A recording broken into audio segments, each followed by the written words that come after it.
Assalamualaikum warahmatullahi wabarakatuh.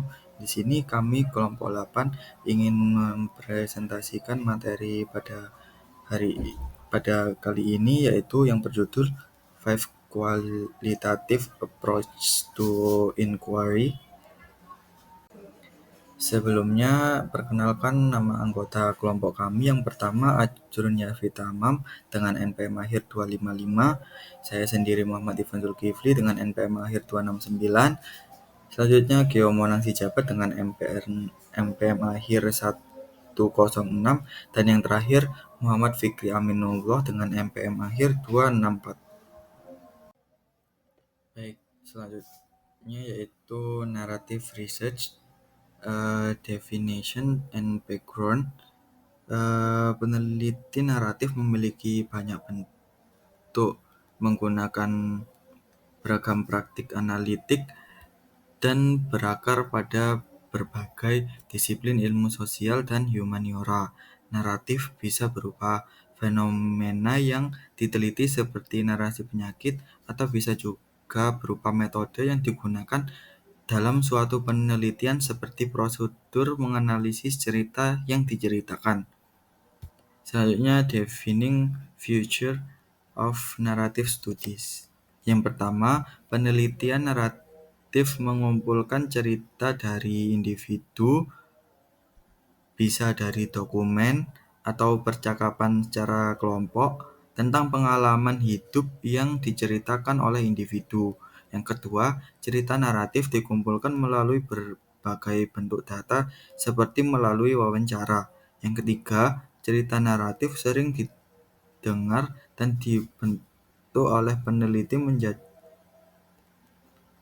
menjadi suatu kronologi. Yang keempat, cerita naratif terjadi di tempat atau situasi tertentu. Selanjutnya ada jenis narasi. Yang pertama, studi biografi adalah suatu bentuk studi naratif di mana peneliti menulis dan mencatat pengalaman hidup orang lain. Yang kedua, autonografi, yang ditulis dan direkam oleh individu yang menjadi subjek pada studi penelitian. Yang ketiga, riwayat hidup, yang menggambarkan seluruh kehidupan seseorang. Yang keempat, sejarah lisan, yang terdiri dari pengumpulan refleksi pribadi tentang peristiwa dan penyebab serta akibat dari suatu individu atau beberapa individu.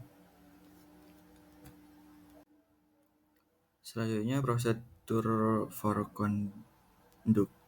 conducting narrative research. Yang pertama yaitu tentukan apakah masalah atau pertanyaan penelitian paling cocok dengan penelitian naratif. Yang kedua, pilih satu atau lebih individu yang memiliki cerita atau pengalaman hidup untuk diceritakan.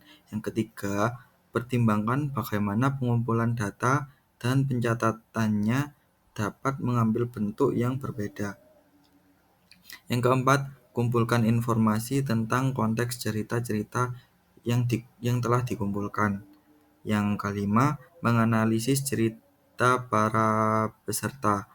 Yang keenam, berkolaborasi dengan peserta dengan melibatkan mereka secara aktif dalam penelitian tersebut. Selanjutnya ada challenge.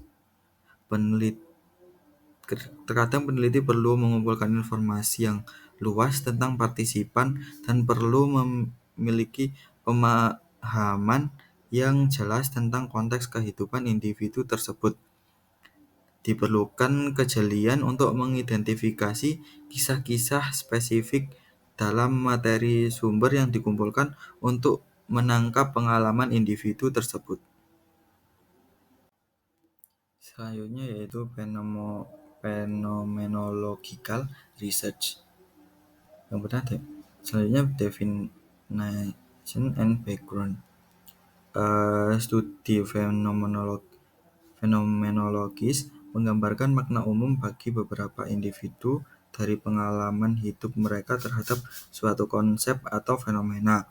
Pengalaman manusia ini dapat berupa fenomena seperti insomnia, ditinggalkan, kemarahan, kesedihan, dan menjalani operasi bypass arteri koroner. Peneliti kemudian mengumpulkan data dari orang-orang yang telah mengalami fenomena tersebut dan mengembangkan deskripsi komposit tentang esensi pengalaman tersebut bagi individu. Selanjutnya, defining feature of narrative studies. Yang pertama, menekankan pada fenomena yang akan dieksplorasi. Yang kedua, eksplorasi fenomena ini dengan sekelompok individu yang semuanya pernah mengalami fenomena tersebut. Yang ketiga, prosedur pengumpulan data yang biasanya melibatkan wawancara terhadap individu yang telah mengalami fenomena tersebut. Yang keempat, fenomena diakhiri dengan paragraf deskriptif yang membahas hakikat pengalaman bagi individu. Selanjutnya, type of narrative. Yang pertama ada fenomenologi hermeneutik. Pendekatan ini berfokus pada pengalaman hidup dan interpretasi makna dari teks kehidupan. Yang kedua ada fenomenologi transendensial atau psikologis. Pendekatan ini menekankan pengalaman partisipan daripada interpretasi peneliti.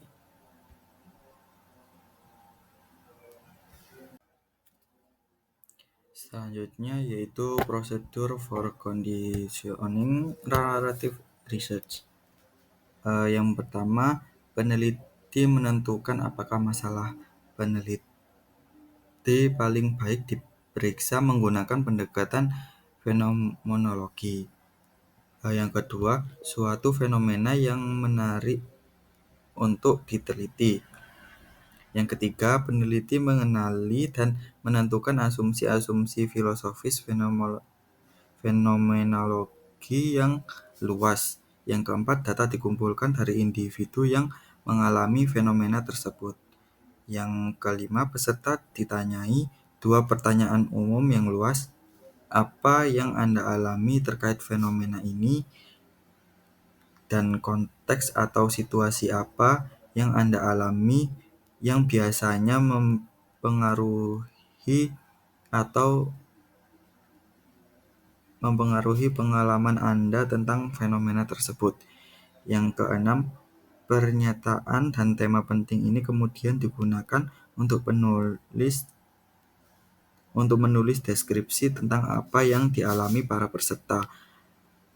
Yang ketujuh, dari deskripsi struktur dan tekstur, peneliti kemudian mendeskripsi komposit yang menyajikan esensi fenomena tersebut yang disebut struktur esensial dan invarian atau esensi.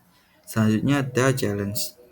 Fenomenologi membutuhkan setidaknya beberapa pemahaman tentang asumsi-asumsi filosofis yang lebih luas dan para peneliti harus mengidentifikasi asumsi-asumsi ini dalam penelitian mereka. Selain itu, partisipan dalam penelitian perlu dipilih secara cermat agar mereka semua pernah mengalami fenomena yang dimaksud, sehingga peneliti pada akhirnya dapat membentuk pemahaman bersama dengan para partisipan. Baik, untuk selanjutnya di sini membahas mengenai penelitian grounded theory atau eh, ya ground theory research. Jadi penelitian grounded theory ini itu bertujuan untuk menciptakan atau menemukan teori dari data, yang mana berbeda dengan penelitian sebelumnya yaitu naratif atau fenomenologi, mana ini pendekatan berfokus pada proses tindakan atau interaksi yang dialami oleh banyak partisipan. Nah, teori ini disebut grounded karena berasal dari pengalaman nyata partisipan, bukan dari teori yang sudah ada. Nah, metode ini dikembangkan tahun 1967 oleh Barney Glaser dan Anselm Strauss yang berpendapat bahwa teori seharusnya dari data lapangan. Kemudian Chalmers memperkenalkan rounded teori konstruktif yang lebih menekankan pada makna dari peserta interpretasi peneliti.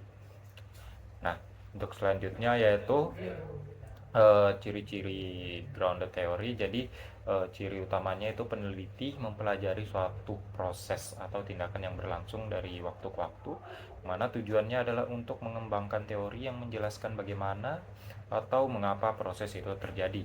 Dan juga memoing artinya peneliti eh, menulis ide-ide yang muncul dalam analisis data. Nah, selanjutnya yaitu pengumpulan data dilakukan dengan mewawancari partisipan dan membandingkan data baru dengan yang lama. Nah, analisis data itu dapat mencakup dengan open coding open coding untuk menemukan kategori utama dalam data, axial coding untuk menghubungkan kategori dan mencari hubungan sebab akibatnya, dan selective coding itu menggabungkan semuanya menjadi teori utama.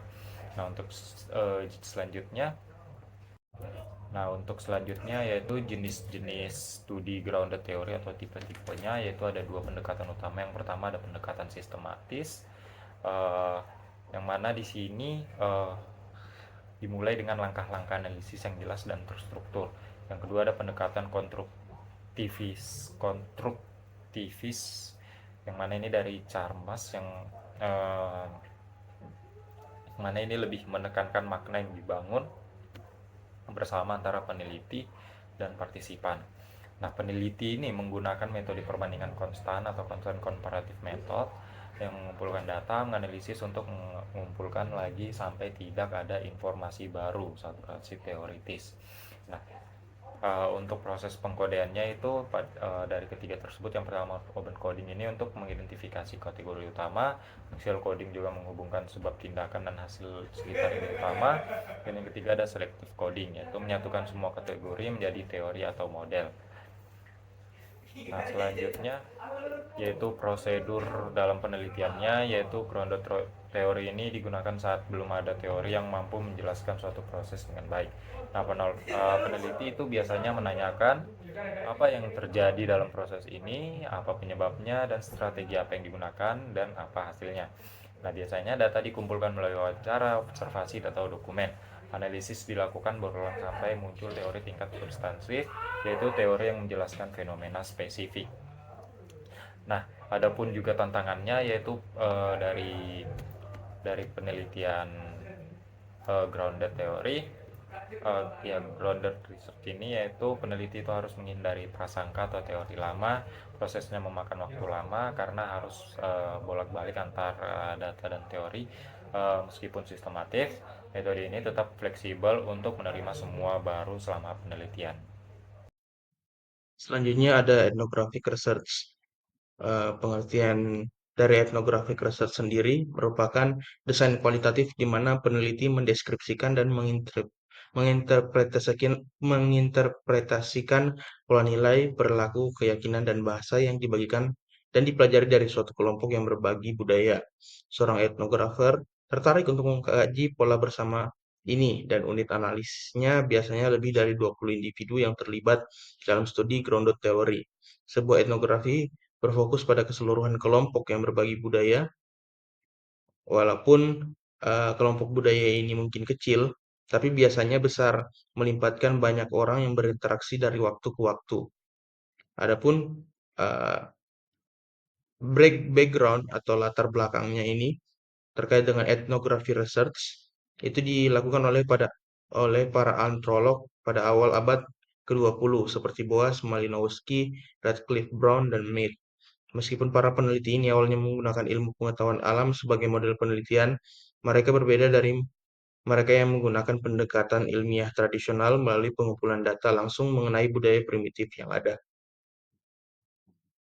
Etnografi research sendiri dapat dibagi menjadi dua tipe. Yang pertama adalah realis etnografi, dan yang kedua adalah critical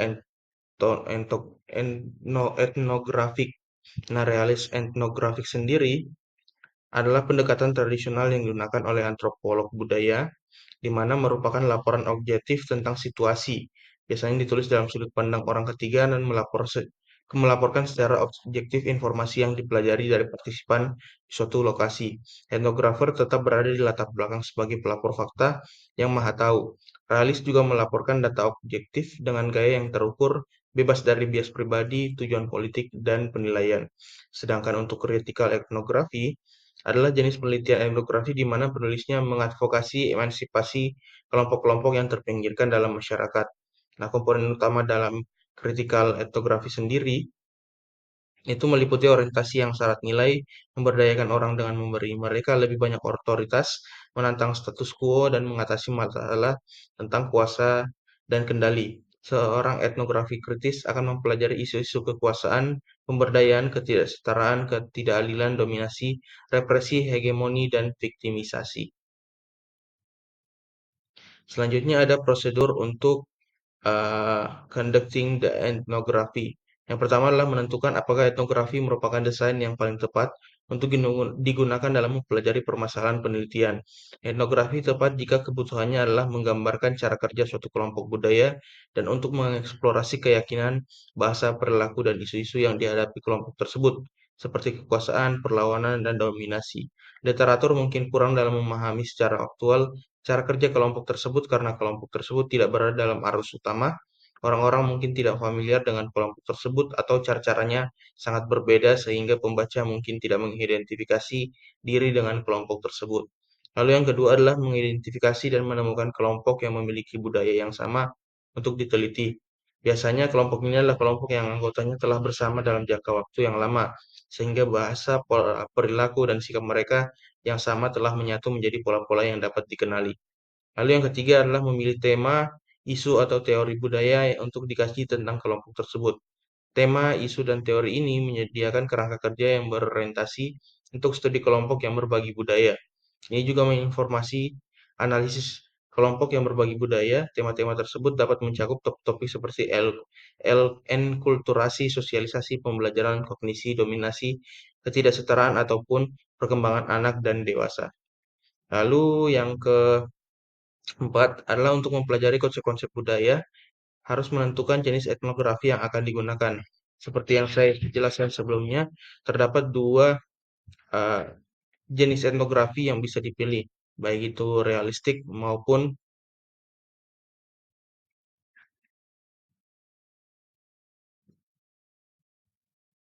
ataupun kritis.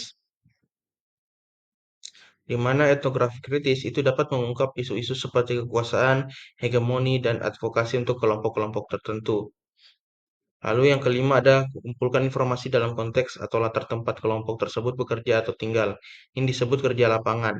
Menurut Walcott tahun 2008, pengumpulan berbagai jenis informasi yang biasanya dibutuhkan dalam etnografi melibatkan kunjungan ke lokasi penelitian, menghargai kehidupan sehari-hari individu di lokasi tersebut, dan mengumpulkan berbagai macam materi. Lalu yang keenam ada dari berbagai sumber yang dikumpulkan, etnografer menganalisis data untuk mendapatkan deskripsi kelompok berbagai budaya, tema-tema yang muncul dari kelompok tersebut, dan interpretasi keseluruhan.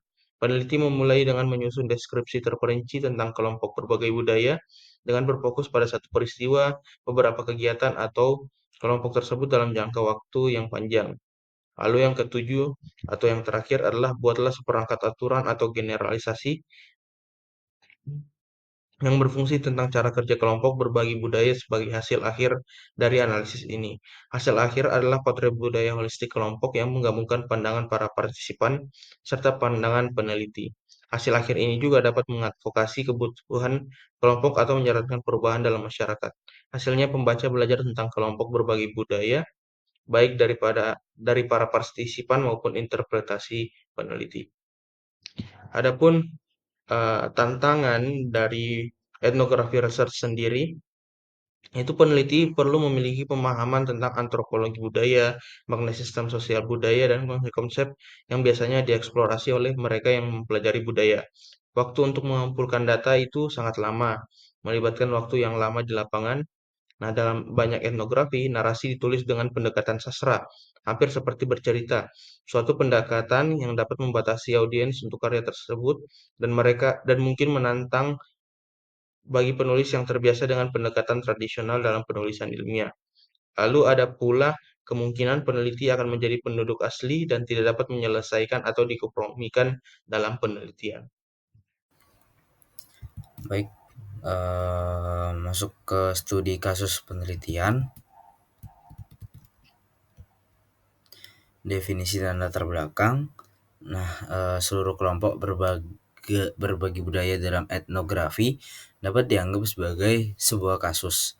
Namun tujuan dalam etnografi adalah untuk memahami bagaimana budaya tersebut berfungsi, bukan untuk mengembangkan pemahaman mendalam tentang satu kasus tertentu atau mengeksplorasi suatu isu atau masalah dengan menggunakan kasus tersebut sebagai ilustrasi spesifik. Penelitian studi kasus adalah pendekatan kualitatif di mana peneliti mengeksplorasi sistem yang terbatasi dalam kehidupan nyata dan kontemporer atau sebuah kasus atau beberapa sistem yang terbatasi sepanjang waktu. Melalui pengumpulan data yang rinci dan mendalam yang melibatkan berbagai sumber informasi, misalnya seperti pengamatan, wawancara, materi audiovisual, atau dokumen serta laporan, dan melaporkan deskripsi kasus dan tema-tema kasus. Nah, ciri utama daripada studi kasus yaitu yang pertama, penelitian studi kasus dimulai dengan mengidentifikasi kasus tertentu. Kasus ini dapat berupa entitas konkret seperti individu, kelompok kecil, atau organisasi atau kemitraan. Kunci di sini adalah mendefinisikan kasus tersebut yang dapat dibatasi atau dijelaskan dalam parameter tertentu seperti tempat dan waktu tertentu. Biasanya peneliti studi kasus mempelajari kasus nyata yang sedang berlangsung agar dapat mengumpulkan informasi akurat yang tidak hilang seiring waktu. Nah, selanjutnya tujuan melakukan studi kasus juga penting. Studi kasus kualitatif dapat disusun untuk menggambarkan kasus unik, kasus yang memiliki minat khusus yang perlu dijelaskan secara rinci. Yang akan disebut sebagai kasus intrinsik.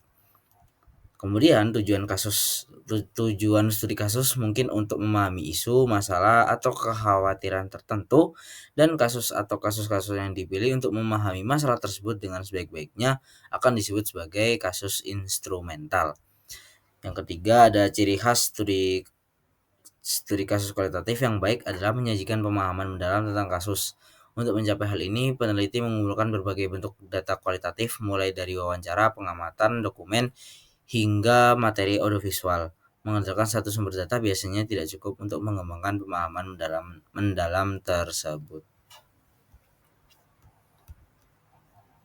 Selanjutnya yaitu pemilihan metode analisis data dalam studi kasus dapat bervariasi. Beberapa studi kasus melibatkan analisis beberapa unit dalam kasusnya, misal sekolah atau distrik sekolah, sementara yang lain melaporkan seluruh kasus, misal distrik sekolah. Selain itu, dalam beberapa studi, peneliti memiliki beberapa kasus untuk dianalisis dan dibandingkan, sedangkan dalam studi kasus lain, hanya satu kasus yang dianalisis. Selanjutnya ada kunci untuk memahami analisis adalah bahwa penelitian studi kasus yang baik melibatkan deskripsi kasus.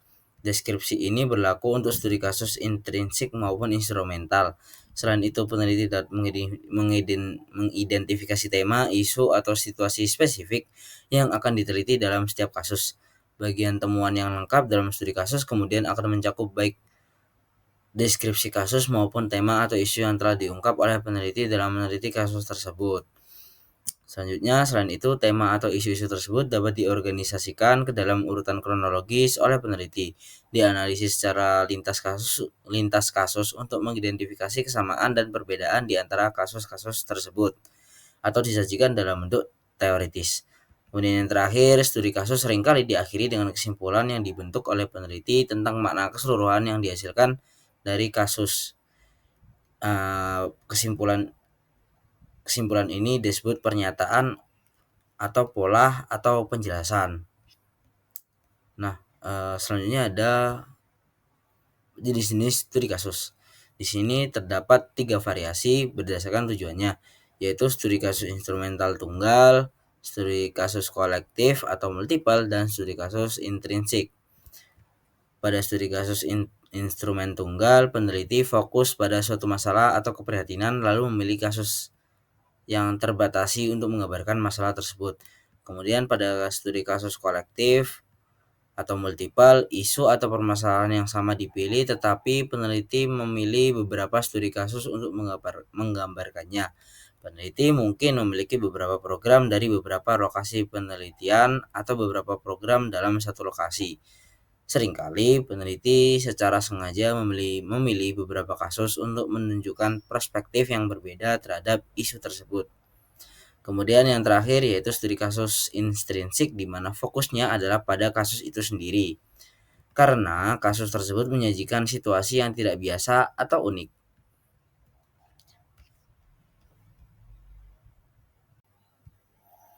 Selanjutnya ada prosedur untuk melakukan studi kasus. Pertama, peneliti menentukan apakah pendekatan studi kasus sesuai untuk meneliti masalah penelitian. Studi kasus merupakan pendekatan yang baik ketika peneliti memiliki kasus yang jelas dan terdefinisi dengan batas-batas yang jelas, serta bertujuan untuk memberikan pemahaman mendalam tentang kasus tersebut atau perbandingan antar beberapa kasus. Yang kedua yaitu peneliti selanjutnya perlu mengidentifikasi kasus atau kasus-kasus yang akan diteliti. Kasus ini dapat melibatkan beberapa individu, program, peristiwa, atau aktivitas. Yang ketiga, pengumpulan data dalam penelitian studi kasus biasanya luas, melibatkan berbagai sumber informasi seperti observasi, wawancara, dokumen, dan materi audiovisual. Nah, dari berbagai sumber ini terdapat 6 jenis informasi yang perlu dikumpulkan, yaitu dokumen, catatan arsip, wawancara, observasi langsung, observasi partisipatif, dan artefak fisik. Selanjutnya ada jenis analisis data. Jenis analisis ini dapat berupa analisis holistik terhadap seluruh kasus atau analisis tertanam terhadap aspek spesifik dari kasus tersebut. Melalui pengumpulan data ini muncul deskripsi rinci tentang kasus, di mana peneliti menjelaskan aspek-aspek seperti sejarah kasus, kronologi peristiwa, atau gambaran harian aktivitas kasus. Kemudian yang terakhir, pada fase interpretasi akhir, peneliti melaporkan makna kasus tersebut, baik makna yang berasal dari pemahaman tentang masalah kasus maupun pemahaman tentang situasi yang tidak biasa. Selanjutnya ada tantangan. Salah satu tantangan yang melekat dalam pengembangan studi kasus kualitatif adalah peneliti harus mengidentifikasi kasus yang akan diteliti. Kasus yang dipilih dapat memiliki cakupan yang luas atau cakupan yang sempit. Peneliti studi kasus harus memutuskan sistem terbatasi mana yang akan diteliti, menyadari bahwa beberapa sistem mungkin menjadi kandidat untuk pemilihan ini, dan menyadari bahwa baik kasus itu sendiri maupun kasus yang ingin diilustrasikan oleh kasus tersebut layak untuk diteliti. Peneliti harus mempertimbangkan apakah akan meneliti suatu kasus atau beberapa kasus. Studi lebih dari satu kasus dapat melemahkan analisis keseluruhan.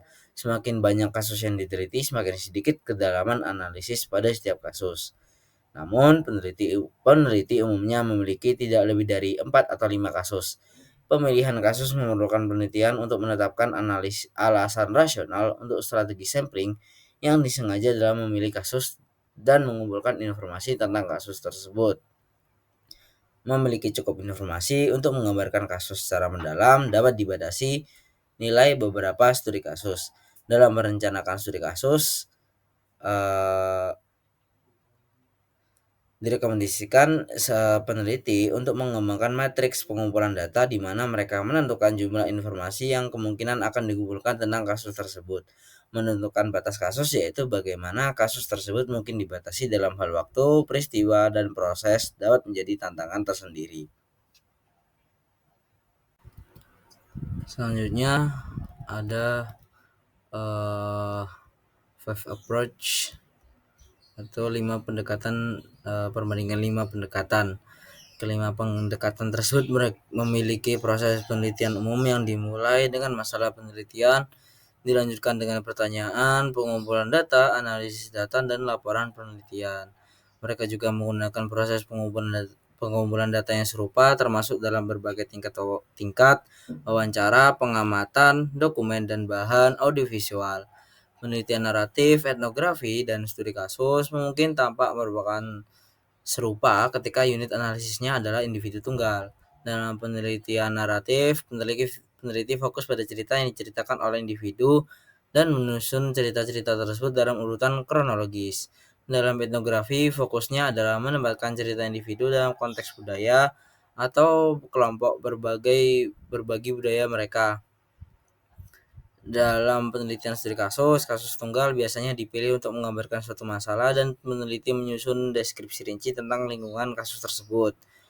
Dari sketsa 5 penelitian ini, pada tingkat paling mendasar, kelima pendekatan ini berbeda dalam tujuan yang ingin dicapai, fokus atau tujuan utama dari studi-studi tersebut. Menjelajahi kehidupan berbeda dengan mengembangkan teori atau menggambarkan perilaku kelompok budaya. Pengumpulan data bervariasi dalam hal penekanan, misalnya lebih banyak observasi dalam etnografi, lebih banyak wawancara dalam teori yang didasarkan pada data, dan cakupan pengumpulan data, misalnya hanya wawancara dalam fenomenologi berbagai bentuk dalam penelitian studi kasus untuk memberikan gambaran kasus yang mendalam. Pada tahap analisis data, perbedaan menjadi paling mencolok, bukan hanya perbedaan dalam spesifisitas fase analisis, misalnya teori yang didasarkan pada data paling spesifik, penelitian naratif yang kurang terdefinisi, tetapi jumlah langkah yang harus dilakukan juga bervariasi, misalnya langkah-langkah yang ekstensif dalam fenomenologi, sedikit langkah dalam etnografi. Hasil dari pendekatan laporan tertulis terbentuk dari semua proses sebelumnya. Cerita tentang kehidupan individu merupakan penelitian naratif. Dalam deskripsi esensi pengalaman fenomena menjadi fenomenologi, teori sering digambarkan dalam metode visual. Muncul dalam teori yang didasarkan pada data dan pandangan holistik tentang bagaimana kelompok yang berbagi budaya bekerja menghasilkan etnografi, studi mendalam tentang sistem yang terbatasi atau kasus yang menjadi studi kasus. Nah, terdapat 3 tabel di sini yang saling berkaitan satu sama lain, berisi tentang perbandingan daripada 5 pendekatan tadi, yaitu yang pertama pada fokus, di mana pada penelitian naratif yaitu menjelajahi kehidupan seorang individu. Kemudian pada fenomenologi memahami inti dari suatu pengalaman. Kemudian pada teori dasar atau ground teori menggambarkan suatu teori yang berdasarkan pada data di lapangan. Etnografi mendeskripsikan dan menafsirkan suatu kelompok yang berbagi budaya. Kemudian pada studi kasus mengembangkan deskripsi dan analisis mendalam tentang suatu kasus atau beberapa kasus. Kemudian pada jenis masalah yang paling mencolok untuk desain, di mana penelitian naratif yaitu perlu menceritakan kisah pengalaman individu. Pada fenomenologi perlu mendeskripsikan inti dari suatu fenomena yang dialami. Kemudian pada grounded teori atau teori dasar mendasarkan suatu teori pada pandangan partisipan. Etnografi mendeskripsikan dan menafsirkan pola-pola budaya bersama suatu kelompok. Kemudian studi kasus memberikan pemahaman mendalam tentang suatu kasus atau beberapa kasus. Kemudian pada latar belakang disiplin ilmu, pada penelitian naratif, yaitu berasal dari humaniora termasuk antropologi, sastra, sejarah, psikologi, dan sosiologi. Kemudian pada fenomenologi berasal dari filsafat, psikolog, dan pendidikan. Pada teori dasar berasal dari sosiologi, etnografi berasal dari antropologi dan sosiologi. Kemudian pada studi kasus berasal dari psikologi, hukum, ilmu politik, dan kedokteran. Kemudian mempelajari satu individu ada lebih. Kemudian pada unit analisis, pada penelitian naratif mempelajari suatu individu atau lebih. Kemudian fenomenologi mempelajari beberapa individu yang memiliki pengalaman yang sama. Kemudian pada teori dasar mempelajari suatu proses, tindakan, atau interaksi yang melibatkan banyak individu. Etnografi mempelajari suatu kelompok yang berbagi budaya yang sama. Kemudian studi kasus mempelajari suatu peristiwa, program, aktivitas, atau lebih dari satu individu. Kemudian pada bentuk pengumpulan data, pada penelitian naratif menggunakan terutama wawancara dan dokumentasi. Fenomenologi menggunakan wawancara dengan individu meskipun dokumen, observasi, dan seni juga dapat dipertimbangkan. Teori dasar menggunakan wawancara dengan 20-60 individu. etnografi menggunakan observasi dan wawancara, tetapi memungkinkan pengumpulan sumber lain selama waktu yang lama di lapangan.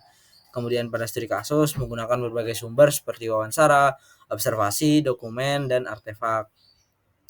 Kemudian pada strategi analisis data, yaitu pada penelitian naratif menganalisis data untuk menceritakan ulang cerita dan mengembangkan tema, seringkali menggunakan kronologi.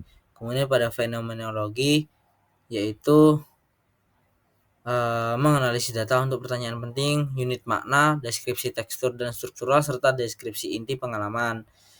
Kemudian pada grounded teori, yaitu menganalisis data melalui pengkodean terbuka, aksial, dan pengkodean selektif.